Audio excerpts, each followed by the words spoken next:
Hello everyone.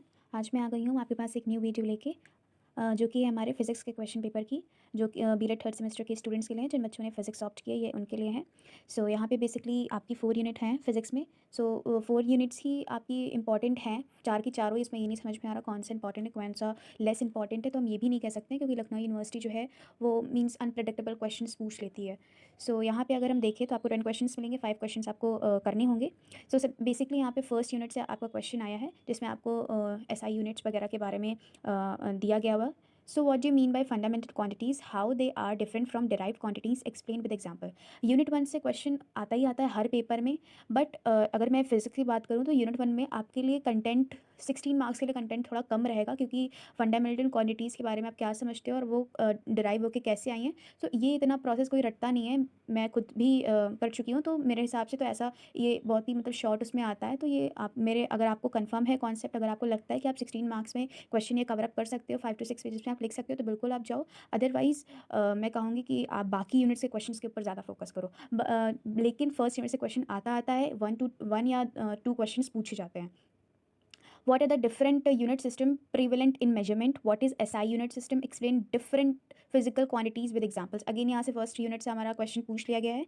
अगर आपका concept clear है, अगर आपको लगता है कि मैं यहाँ पे चीज़ें कर लूँगी 16 मार्क्स में, या क्वेश्चन को मैं कवर कर लूँगा, तो फिर आप इस क्वेश्चन को डेफिनेटली कर सकते हो। थर्ड क्वेश्चन की अगर मैं बात करूँ, differentiate between vector and scale quantities with examples, to describe the method to add vector quantities. Vector and scalar quantity बहुत ही ईजी सा टॉपिक है, आई होप ये सभी को पता होगा। बेसिकली ये 9 से ही हम लोग को पढ़ाना शुरू हो जाता है। सबसे पहले आप यहाँ पे वेक्टर के बारे में बता सकते हो कि वेक्टर क्या है हमारा, स्केलर के बारे में बता सकते हो। देन आफ्टर दैट आप उसका डिफरेंशिएट कर सकते हो, वेक्टर क्वांटिटी क्या होता है और स्केलर क्वांटिटी क्या होता है, विद एग्जांपल्स भी आप दे सकते हो, डिफरेंशिएट कर सकते हो। फिर यहाँ पे आपको बताना है कि describe a method to add vector quantities, आपको यहाँ पे मेथड के बारे में डिस्क्राइब करना है। ये क्वेश्चन भी है, बहुत ही ईजी है कह सकती हूँ सभी के लिए, क्योंकि ये सभी ने पढ़ रखा है। फोर्थ क्वेश्चन की अगर मैं बात करूँ, what are the Newton's law of motion. Basically यहाँ पे जितने भी लॉज है, आई थिंक आपकी फोर्थ यूनिट में कैपलर्स लॉ, न्यूटन्स लॉ, ये जितने भी लॉ हैं, ये आप लॉ को आप बहुत ही फिंगर टिप पे रखिएगा। लॉ पूछे ही जाते, कोई भी लॉ पूछ लिया जाता है या एक साथ 2 लॉ पूछ लिए गए, तो आपके लॉज तो आते ही आते हैं क्वेश्चन में, क्योंकि हम जब स्कूल टाइम में भी थे तभी हम लोग को फिजिक्स में बोला जाता था कि लॉज को आप अच्छे से पढ़िए, लॉज बहुत ही इंपॉर्टेंट है। तो मैं भी आपको यही सजेस्ट करूँगी कि जितने भी लॉज हैं आपके, न्यूटन्स के लॉ, कैपलर्स के लॉ, जितनी भी थ्योरी है, मोमेंट ऑफ इनर्शिया वगैरह, ये जितने भी लॉ हैं, इनको आप लॉ को बहुत ही अच्छे से प्रिपेयर करके रखिए, क्योंकि क्वेश्चन पेपर में आपसे 1 या 2 लॉ पूछ लेते हैं, हमेशा पूछ लेते हैं। फोर्थ यूनिट में जितने भी लॉ हैं आपका, ये मोमेंटम में भी जितने भी लॉ, आप उनको बहुत अच्छी तरीके से याद करके रखिए, क्योंकि ये लॉन्ग में भी बहुत अच्छे से कवर हो जाएंगे। यहीं पे आप बेसिकली देख सकते हैं क्वेश्चन, हमारा फोर्थ क्वेश्चन यही पूछ रहा है, Newton's law of motion, describe any 2 Newton's law of motion with suitable example. 3 law है, आप 2 लॉ को यहाँ पे एक्सप्लेन कर सकते हो, आपका क्वेश्चन कंप्लीट हो जाएगा। फिफ्थ क्वेश्चन हमारा, what is particle collision theory, explain 2D collision circumstances with the help of diagram. ये क्वेश्चन कभी पूछा जाता है, कभी नहीं पूछा जाता है, इतना ज़्यादा इंपॉर्टेंट तो नहीं कहूँगी, बट अगर आपको आता है तो डेफिनेटली आप इस क्वेश्चन के साथ जाइएगा।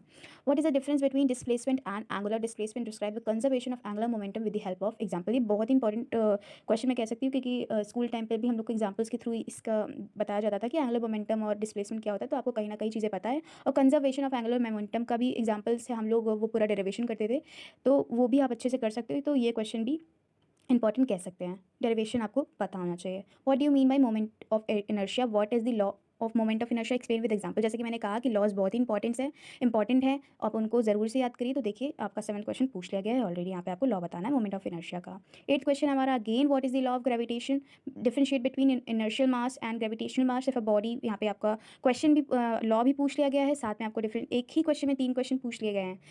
डिफरेंशिएट भी आपको करना है, और यहाँ पे आपको सिंपल सा एक, अगर आपको फॉर्मूला पता है तो आप इस क्वेश्चन से थ्रू जा सकते हो। बाकी अगर आप सोच रहे हो कि आपको लॉ पता है, डिफरेंशिएट पता है, अगर आपको ये आपको जो सम दिया गया वो नहीं आ रहा, तो आप इस क्वेश्चन को मत ऑप्ट करिएगा। लेकिन अगर आप श्योर है कि आपको तीनों चीज़ें कॉन्सेप्ट क्लियर है, तो डेफिनेटली आप इस क्वेश्चन को करिएगा।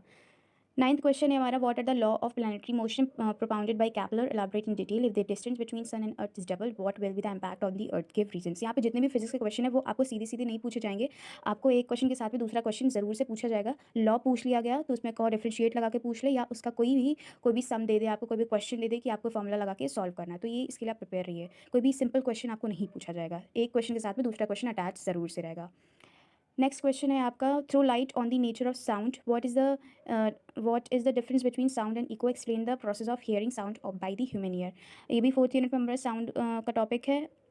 आप बता सकते हो साउंड क्या होता है, उसका साउंड का नेचर क्या होता है, क्या डिफरेंस होता है इको एंड साउंड में, वो आप बता सकते हो और अच्छे से एक्सप्लेन कर सकते हो। यहाँ पे आप डायग्राम की भी हेल्प ले सकते हो, वो जो वेव्स वगैरह बनती हैं यहाँ पे आप प्रॉपर बना सकते हो। सो मैं यही कहूँगी कि ये सारे क्वेश्चंस आप देख सकते हो, ये इंपॉर्टेंट क्वेश्चंस हैं, इनको आप अच्छे से कर लीजिएगा। और आपकी जो लॉज हैं और आपके जो 4th यूनिट में जो साउंड और ये आपको ग्रेविटेशन के बारे में दिया है, इनके आप फॉर्मूले वगैरह बहुत अच्छे से पढ़ लीजिएगा, क्योंकि इन पे बेस्ड क्वेश्चन पूछ लिए जाते हैं।